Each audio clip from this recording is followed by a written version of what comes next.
Chapter 14. Getting Distribution. Most advertisers are confronted with the problem of getting distribution. National advertising is unthinkable without that. A venture cannot be profitable if 9 in 10 of the converts fail to find the goods. To force dealers to stock by bringing repeated demands may be enormously expensive. To cover the country with a selling force is usually impossible. To get dealers to stock an unknown line on promise of advertising is not easy. They have seen too many efforts fail, too many promises rescinded. We cannot discuss all plans for getting distribution. There are scores of ways employed according to the enterprise. Some start by soliciting direct sales, mail orders, until the volume of demand forces dealers to supply. Some get into touch with prospects by a simple or other offer, then refer them to certain dealers who are stocked.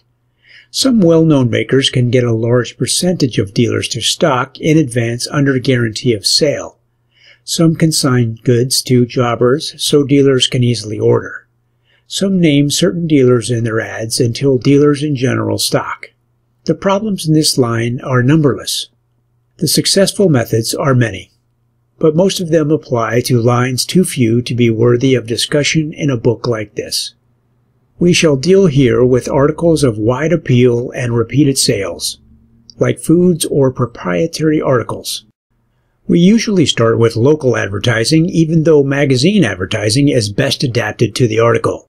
We get our distribution town by town, then change to national advertising. Sometimes we name the dealers who are stocked. As others stock, we add their names. When a local campaign is proposed, naming certain dealers, the average dealer wants to be included.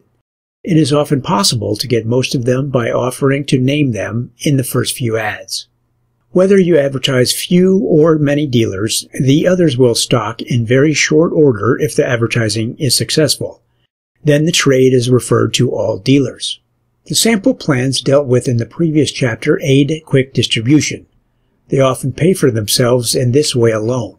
If the samples are distributed locally, the coupon names the stores. The prospects who go there to get samples know that those stores are supplied, if a nearer dealer is not. Thus little trade is lost. When sample inquiries come to the advertiser, inquirers are referred to certain dealers at the start. Enough demand is centered there to force those dealers to supply it. Sometimes most stores are supplied with samples, but on the requirement of a certain purchase. You supply a dozen samples with a dozen packages, for instance. Then inquirers for samples are referred to all stores. This quickly forces general distribution. Dealers don't like to have their customers go to competitors, even for a sample.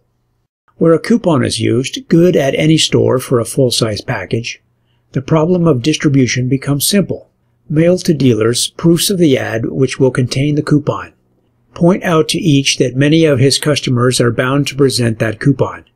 Each coupon means a cash sale at full profit. No average dealer will let those coupon customers go elsewhere. Such a free package offer often pays for itself in this way. It forms the cheapest way of getting general distribution. Some of the most successful advertisers have done this in a national way. They have inserted coupon ads in magazines, each coupon good at any store for a full-size package. A proof of the ad is sent to dealers in advance with a list of the magazines to be used and their circulation. In this way, in 1 week sometimes, makers attain a reasonable national distribution, and the coupon ad, when it appears, completes it. Here again, the free packages cost less than other ways of forcing distribution, and they start thousands of users besides.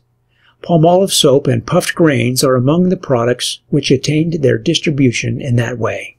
Half the circulation of a newspaper may go to outside towns. That half may be wasted if you offer a sample at local stores. Say in your coupon that outside people should write you for a sample.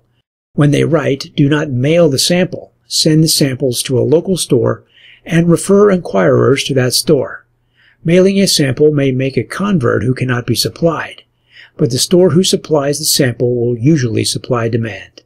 In these ways, many advertisers get national distribution without employing a single salesman. They get it immediately. and they get it at far lower cost than by any other method. There are advertisers who, in starting, send every dealer a few packages as a gift. That is better, perhaps, than losing customers created, but it is very expensive. Those free packages must be sold by advertising. Figure their cost at your selling price, and you will see that you are paying a high cost per dealer. A salesman might sell these small stocks at a lower cost, and other methods may be vastly cheaper. Sending stocks on consignment to retailers is not widely favored.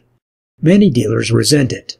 Collections are difficult, and unbusinesslike methods do not win dealer respect. The plans advocated here are the best plans yet discovered for the lines to which they apply. Other lines require different methods. The ramifications are too many to discuss in a book like this. But don't start advertising without distribution. Don't get distribution by methods too expensive, or by slow, old-fashioned methods. The loss of time may cost you enormously in sales, and it may enable energetic rivals to get ahead of you. Go to men who know by countless experiences the best plan to apply to your line.